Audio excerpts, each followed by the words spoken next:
తెలియజేసింది. కేంద్ర ప్రభుత్వం ఇలాంటి ఒక కీలకమైన నిర్ణయం తీసుకోవడానికి ముందు తగిన జాగ్రత్తలు తీసుకుంటే బాగుండేదనేటువంటి అంశాన్ని ప్రస్తావిస్తూ, ఒక పేదవాడు తన కండలను కరిగించి కాగితాల రూపంలో మార్చుకున్నటువంటి తన దగ్గర ఉండే చిల్లర్ని కూడా 500 రూపాయలు 1000 రూపాయల కింద ఉంచుకునేటువంటి పరిస్థితిని అది మార్చుకోవడానికి కానీ కనీస అవసరాలు కొనుక్కోవడానికి కూడా అవకాశం లేనటువంటి విధానంగా ఏ రకంగా పరిస్థితులు అయితే ఇవాళ మనకు ఆవిర్భవించాయో ఇవన్నీ దృష్టిలో పెట్టుకుని కేంద్ర ప్రభుత్వం అంటే అక్కడ ఎంతోమంది మేధావులు ఉంటారు, ఆర్థికవేత్తలు ఉంటారు, వాళ్ళందరి సలహాలు సూచనలు ఇంకొంత మేధోమదనం చేసి ఇలాంటి ఒక కీలక నిర్ణయం తీసుకోవడానికి ముందు ప్రజలకి వెసులుబాటు కల్పించేటువంటి అవకాశాలను ఏదన్నా ముందస్తుగా ప్రిపేర్ చేసి దాని తర్వాత ఇలాంటి నిర్ణయం తీసుకుంటే బాగుంటుంది అనేటువంటి విషయాన్ని చాలా సుస్పష్టంగా ప్రజల మనిషి కింద ప్రజలు పడుతున్న ఇబ్బందుల తరపున నేను మాట్లాడడం జరిగింది. అయితే సాధారణంగా వృద్ధులు వాళ్ళందరూ కూడా బ్యాంక్ వెళ్ళి అవసరం లేదు. సో ఇప్పుడు మోడీ తీసుకునే నిర్ణయం ఏదైతే ఉందో సామాన్య ప్రజలు వృద్ధులు కూడా లైన్ ఉంచిన పరిస్థితి, కొంతమంది చచ్చిపోయిన పరిస్థితి నెలకొంటే ఇవన్నీ కూడా ఆయన క్లియర్గా కోట్ చేశారు. వృద్ధులకు ఎటువంటి ఇబ్బంది లేకుండా చూడాలని. అదేనండి, ఇప్పుడు 60 ఏళ్ళు నిన్నటువంటి మా తల్లిదండ్రుల్లో అక్క చెల్లెల్లో కాలేజీకి వెళ్ళేటువంటి యువతరం, ఆఫీసులకు వెళ్ళేటువంటి వాళ్ళు వాళ్ళ దైనందికమైన జీవితంలో ప్రతిరోజు కూడా బతుకు పందాన్ని పందెం కింద తీసి బతకాల్సినటువంటి పరిస్థితి. 4 గంటలు 5 గంటలు ఒకళ్ళ జీవితంలో బయటికి తీసి ఒక ఉద్యోగస్తుడు కానీ, ఒక సామాన్యులు కానీ, ఒక వికలాంగులు కానీ, వృద్ధులు కానీ ఎవరైనా కూడా ఒక 4-5 గంటల సమయాన్ని తీసి బ్యాంకుల ముందుకెళ్ళి నుంచోవాలనేటువంటి పరిస్థితి ఎందుకు ఉత్పన్నం అవుతుంది?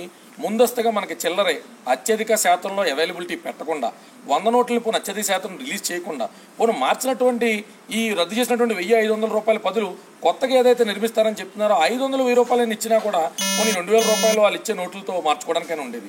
మొత్తం ఇదంతా చూస్తే సరైన నిర్ణయం అయినప్పటికీ కూడా కొంత క్లమ్జీనెస్ నెలకొని తీసుకున్నటువంటి నిర్ణయంలో మరికొంత సాధన చేయకుండా, మరికొంత మేధోమదనం చేయకుండా ప్రజల మీద రుద్దే ప్రయత్నం చేయడం వల్ల సామాన్యులు అతి తీవ్రమైన ఇబ్బందులు పడుతున్నారనేటువంటి విషయం ఎవరం కూడా కాదనే విషయం. దాని గురించి మా నాయకుడు స్పందించారు. ఇంత సంచలన నిర్ణయం తీసుకునే ముందు దాని వల్ల అడ్వాంటేజ్ ఏంటి, డిసడ్వాంటేజ్ కూడా చూడలేదు. దీనిపైన వర్కౌట్ చేయాలని కూడా పవన్ కళ్యాణ్ క్లియర్గా మెయింటైన్ చేశారు. నిజంగానే సామాన్య ప్రజలను కూడా దృష్టిలో పెట్టుకుని ఇష్యూ తీసుకున్నారు.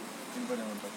ఖచ్చితంగా వర్కౌట్ చేయలేదు అనేటువంటిది ఏదో రాజకీయ పార్టీ కింద బీజేపీని వ్యతిరేకించాలనే దూరంలో పవన్ కళ్యాణ్ గారు ఉండడం కాదు. అక్కడ ఆయన క్లియర్గా చెప్తున్నారు, మరికొంత ఏదైతే డెసిషన్ తీసుకున్నారో దట్ ఈస్ అప్రిషియబుల్, కానీ ఆ నిర్ణయం మీద మరికొంత మేధోమదనం చేసి ప్రజలు ఎలాంటి ఇబ్బందులు పడతారనే ఫోర్కాస్ట్ అనాలిసిస్ అనేటువంటిది చేసి, ఓకే ప్రజలకు రేపు నుంచి మనం 500 1000 రూపాయల నోట్లు రద్దు చేస్తున్నాం, పొద్దున్నే వాళ్ళ దగ్గర ఉన్న రూపాయలని ఇలా మార్చుకోవడానికి వెళ్తారు, ఈ ప్రణాళిక వేయడం వల్ల వాళ్ళకి ఈ రకమైన ఇబ్బంది తలెత్తకుండా ఉంటుంది అనేటువంటి ఫోర్కాస్ట్ అనాలిసిస్ అనేటువంటిది కేంద్ర ప్రభుత్వం చేయడంలో వైఫల్యం చెందినటువంటి సంగతి మనకి చాలా సుస్పష్టంగా కనబడుతుంది.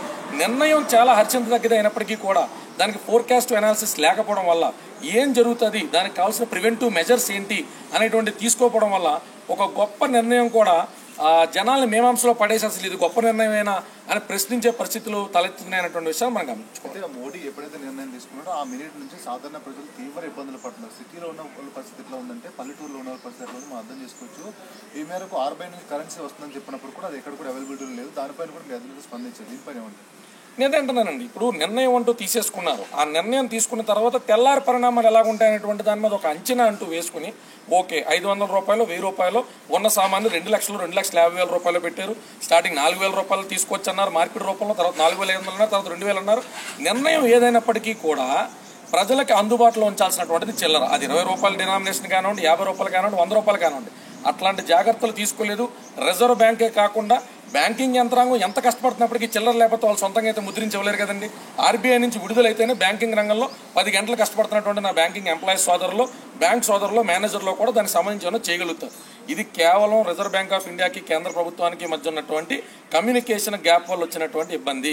ఒక అద్భుతమైన నిర్ణయం కింద పరిభ్రమించాల్సినటువంటిది ఇవాళ పేదల ఆగ్రహానికి, ప్రజల అండర్స్టిక్లోనే తిరుగుబాటు చేసే పరిస్థితులకు కూడా దారితీస్తుందంటే ఏమాత్రం డాక్టర్. RBI నుంచి వచ్చిన కరెన్సీ ఏదైతే ఉందో దానికి మీకు కొద్దిగా డిస్టర్బెన్స్ క్రియేట్ అవుతుంది. మొత్తం ఎంత వస్తున్న డబ్బులు ఏంటో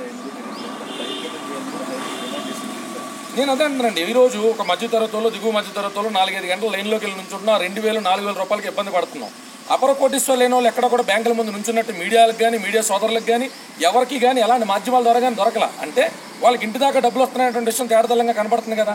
అసలు ఎంత డబ్బులు వస్తున్నాయి, పాన్ కార్డు కానీ అటెస్టేషన్ కానీ చేస్తే తప్ప, డిక్లరేషన్ ఇస్తే తప్ప ఒక సామాన్యుడికి 4000 రూపాయలు తెచ్చుకోలేని పరిస్థితి ఉన్నప్పుడు 100 కోట్ల రూపాయలు ఉన్న వాళ్ళు ఇంటికాడ పెట్టుకుని చలిమంట వేసుకుంటున్నట్ట, వాళ్ళు మారుస్తున్నట్ట. ఒకవేళ మారుస్తే ఈ బ్యాంకింగ్ నిర్మాణంలో ఏదైనా లోపం ఉన్నదా, వచ్చిన ప్రజలకేమో మధ్యాహ్నం 1 గంట తర్వాత షట్టర్లు వేసేసి లైన్లో నుంచున్నా కూడా డబ్బులు అయిపోయి మార్చడానికి వీలు కదని చెప్పేటువంటి ఈ వ్యవస్థలో ఏ రకమైనటువంటి లొసుబాటు లేదనేటువంటిది మనం చెప్పలేని పరిస్థితి, ప్రజలు కూడా అనుమానించదగ్గగానే వ్యవహార శైలి కూడా నడుస్తుంది. కాబట్టి దీనికి సంబంధించి ప్రభుత్వం ఖచ్చితమైనటువంటి వివరణ ప్రజలకి తెలియచేయాలా.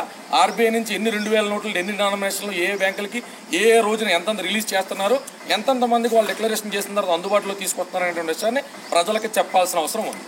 ఫైనల్గా ఇప్పుడు పవన్ కళ్యాణ్ చెప్పారు, దాదాపు ఏంటంటే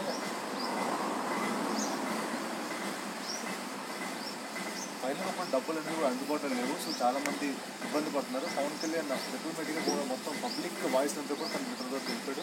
మొత్తం మీద జనసేన తరఫు నుంచి ప్రజలకు ఎటువంటి ఆల్రెడీ ఏర్పాటు చేసి ఏం డిమాండ్ చేస్తున్నారు?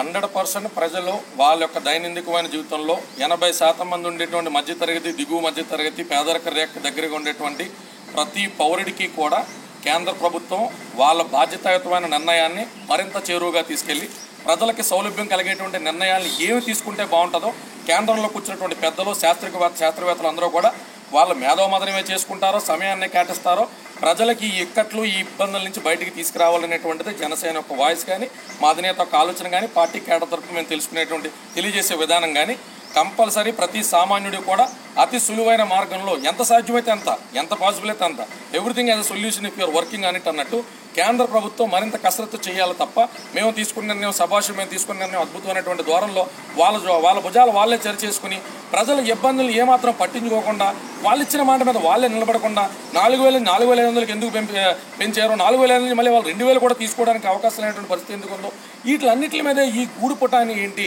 లేకపోతే ఇది ప్రజలే దీనికి సంబంధించి ఏమీ అర్థం కాని పరిస్థితుల్లో అన్రెస్ట్కి లోనే తిరుగుబాటు చేసే పరిస్థితులు ఉత్పన్నమయ్యే సిచ్యువేషన్ దాకా కూడా కేంద్రం వేచి చూడకుండా తగిన నిర్ణయాలు తీసుకోవాలని, ప్రజలకి సౌలభ్యం కల్పించాలని, సామాన్యులకు వెసులుబాటు ఉండే విధానంగా తమ నిర్ణయాలు ఉండాలని, ఫ్యూచర్లో ఎప్పుడైనా అలాంటి నిర్ణయాలు తీసుకున్నప్పుడు అన్ని పార్టీలు ఆల్ పార్టీ మీటింగ్లు లాంటివి పెట్టో, ప్రజలకు అభిప్రాయాన్ని సేకరించో సర్వేల రూపంలో అలాంటి తర్వాత ఇలాంటి నిర్ణయాలు తీసుకుంటే బాగుంటుందని మేము తెలియజేస్తాం.